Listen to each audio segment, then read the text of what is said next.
If there ever existed a national club for stylish grandmothers, Mama Stella would hold every major position from president to brand ambassador. At 58, she dressed like a daily runway model, never leaving the house without a perfect manicure and wigs that looked fresh from an upscale Lakey salon. Even if she was just stepping out to buy bread, she'd first apply her lipstick, adjust her lashes, and spritz on perfume strong enough to announce her presence before her voice did. Mama Stella firmly believed that aging was no excuse to stop being a fine babe. She often reminded anyone who would listen that she had endured enough hardship in her youth, and now it was her time to live fully. Having raised her only daughter Tina alone after losing her husband, she never hesitated to recount the sacrifices she made selling her jewelry to fund Tina's education, wearing thrifted clothes so Tina could have new ones, and skipping meals so her daughter wouldn't go hungry. She shared these memories with pride, but also as justification for why she wouldn't accept struggle in old age. Her motto was simple and well-rehearsed. I raised mine, now you've given birth.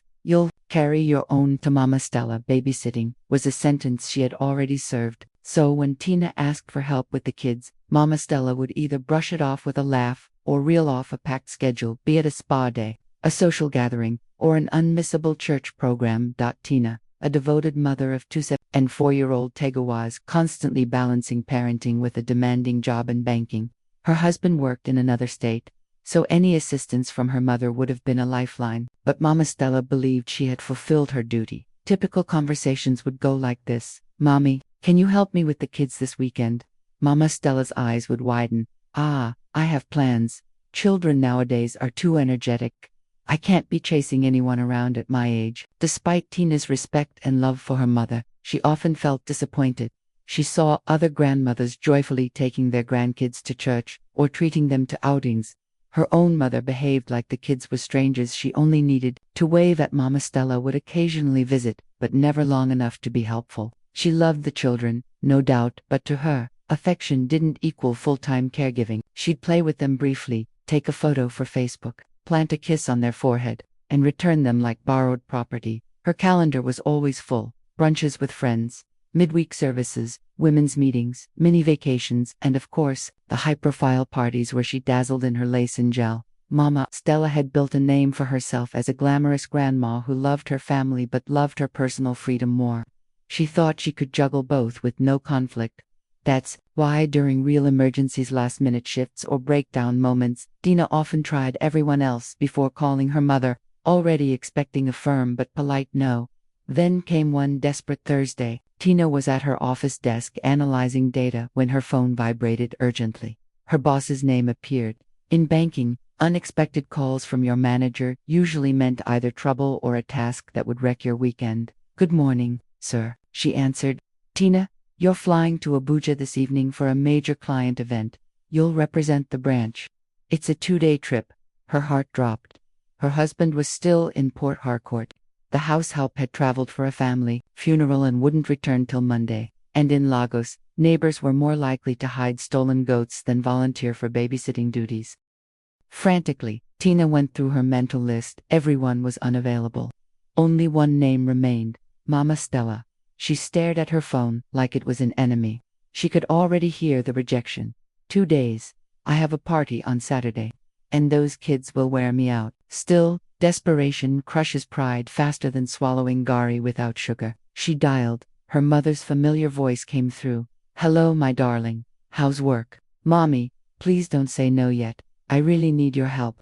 What is it? Mama Stella asked. I have to be in Abuja for work, just for 2 days. I need someone to stay with Kamsi and Tega. Mama Stella gasped. 2 days. Tina, you know my schedule is tight. Nail appointment tomorrow, dinner with Auntie Carol, and Saturday is Sister Ruth's 60th. Please, Mommy, Tina begged. No one else is free. If I miss this trip, I might lose a promotion. I'm begging you. There was a heavy pause, then a deep sigh.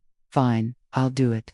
But only for 2 days. Oh, after that, come and carry your children.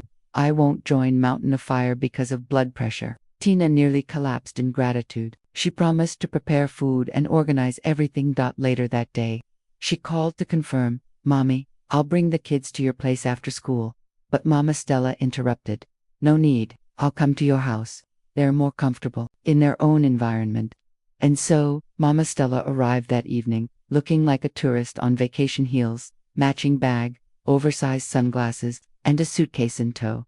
She eyed the children like a military officer inspecting recruits. Right, soldiers, Grandma is in charge. Follow instructions and we'll survive. She waved off Tina and the kids waved too, secretly planning how to test the new authority. Initially, everything seemed fine. Mama Stella unpacked her makeup bag with care, sat comfortably, and scrolled Instagram. This isn't so hard, she thought, but 10 minutes later, disaster arrived. Tega came in holding a half-open ribbon. Before she could say a word, he tripped, and the purple liquid fluorite onto her white lace blouse. Mama Stella froze, looked at the blouse, then at Tega, then the blouse again. Sorry, Grandma, he said sweetly. She closed her eyes, inhaled deeply, and managed a tight smile. It's okay. Accidents happen. But inside she was screaming, do you know how much this lace cost? She changed clothes and thought the worst was over. Next morning, she served tea and bread, expecting cooperation. Instead, Kamsi folded her arms. Mommy always feeds me by hand. You're 7. Use your own hands. Mama Stella responded. But the girl sat silently until Grandma broke and hand-fed her like royalty. Meanwhile, Tega demanded more sugar, until she threatened him with sugar police. Later, she tried cartoons so she could relax. But a fight broke out. Kamsi wanted Peppa Pig. Tega wanted PJ Masks. Neither budged. Bed up. Mama Stella turned the TV off. Nobody watches anything until I have peace.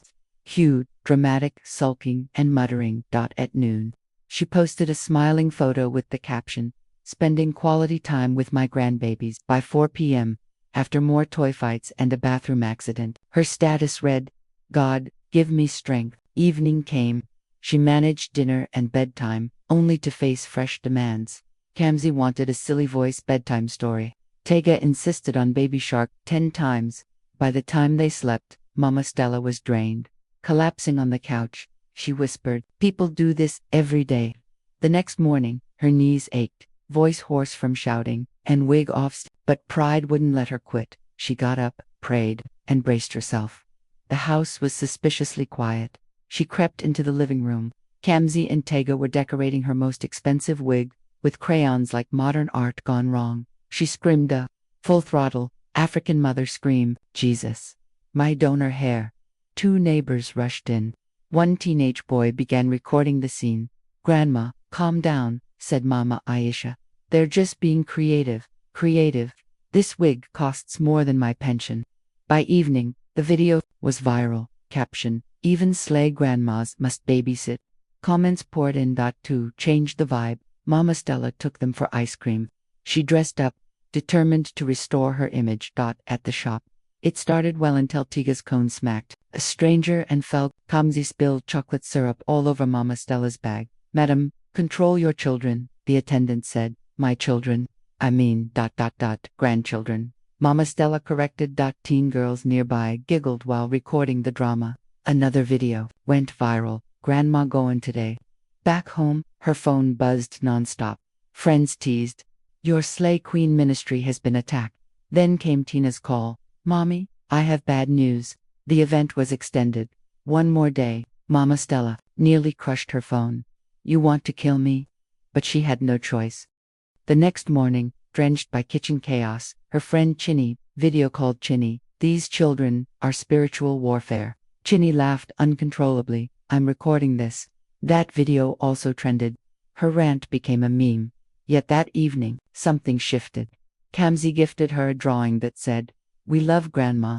Tega snuggled and whispered, You make the best tea. For the first time, Mama Stella's heart melted. When Tina returned on Sunday, she found her mother disheveled, wig off, wrapper loose, one earring gone, face tired. Mommy, are you okay? Mama Stella opened one eye.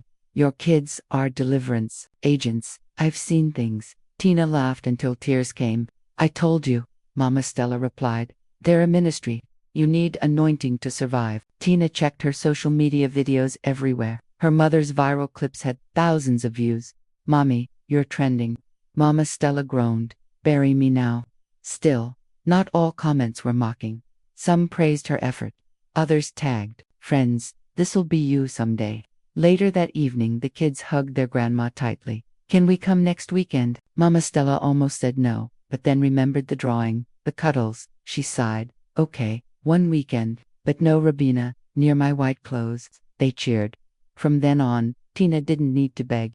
Mama Stella still set limits: no surprise overnight visits and no babysitting on party weekends. But she was no longer the queen of refusal. She had been humbled, tested, and transformed, a proud veteran of the grandkid battalion. Thanks for watching the story. Drop your thoughts in the comments, give it a thumbs up, and don't forget to subscribe for more. Until next time, goodbye.